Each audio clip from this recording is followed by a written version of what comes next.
안녕하세요. 법무법인 천명의 경태현 대표 변호사입니다.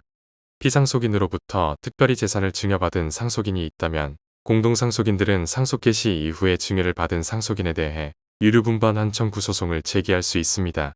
하지만 간혹 상속인이 아니라 상속인의 배우자, 예를 들어 며느리 혹은 사위에게 재산을 증여하는 경우가 있습니다. 피상속인의 며느리와 사위는 기본적으로 상속인이 아니기 때문에 유류분반 청구에 있어서도 제3자로 취급됩니다. 제3자로 취급되면 무엇이 달라지느냐를 보면 상속인에게 증여를 한 경우 그 시기에 상관없이 유류분반 청구의 대상이 됩니다. 하지만 제3자에게 증여를 한 경우 원칙적으로 상속 개시 전 1년 이내에 행한 증여만이 유류분반 청구의 대상이 됩니다.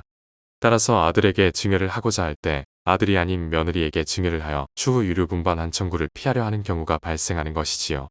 다만 상속 개시 1년 이전에 제3자에게 한 모든 증여가 유류분반 청구로부터 자유로운 것은 아닙니다. 오늘은 저희 법무법인 천명을 찾아주신 사례를 통해 제3자가 상속 개시 1년 이전에 받은 증여가 언제 유류분반 청구의 대상이 되는가를 설명드리겠습니다. 안녕하세요, 변호사님. 저희 아버지께서 3년 정도 전에 올케에게 토지를 증여해 주셨습니다. 그리고 얼마 전 아버지께서 돌아가셨습니다. 아버지께서 따로 남기신 재산도 거의 없고 저희 경제 상황도 좋지 않아서 유류분 반환 청구를 하려 했습니다. 근데 며느리가 3년 전에 받은 재산은 유류분 청구가 안 된다고 하는데 맞는 정보인가요? 이런 상황에서 제가 재산 분할을 할 수 있는 방법이 없을까요? 귀하께서는 피상속인의 며느리가 3년 전 증여받은 토지에 대해 유류분반 청구를 하고자 하시는 것 같습니다. 원칙적으로 며느리는 상속인이 아닌 제3자로서 시아버지가 돌아가시기 전 1년 이내에 증여한 재산만 유류분반의 대상이 되고 1년 이전, 즉 귀하의 경우와 같이 이미 3년이 경과한 경우에는 유류분반 청구 소송의 대상이 되지 않습니다. 다만 제3자가 상속 개시 1년 이전에 받은 증여라 할지라도 유류분반 청구를 제기할 수 있는 경우가 있는데 증여를 한 당사자 쌍방이 유류분권리자의 손해를 가할 것을 알고 증여를 한 때에는 1년 전에 한 증여라 할지라도 유류분반 청구를 할 수 있습니다. 이를 악의의 증여라고 합니다. 악의의 증여를 입증하기 위해서는 증여 당사자 쌍방의 내심의 의사를 증명해야 하는데 이는 현실적으로 쉽지 않습니다.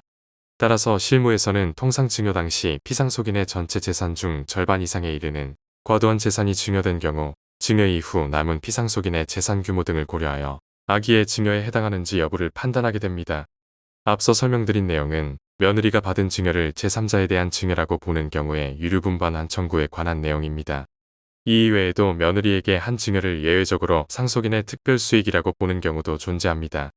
대법원 판례에서는 일반적으로 상속인의 직계비속이나 배우자가 증여를 받은 경우에는 그 상속인이 반환 의무를 지지는 않으나 증여 당시의 상황과 증여 재산의 규모 등을 고려하여 실질적으로 피상속인으로부터 상속인에게 직접 증여된 것과 다르지 않다고 인정되는 경우에는 상속인의 직계비속이나 배우자에게 한 증여도 해당 상속인의 특별수익으로 고려할 수 있다고 보고 있습니다.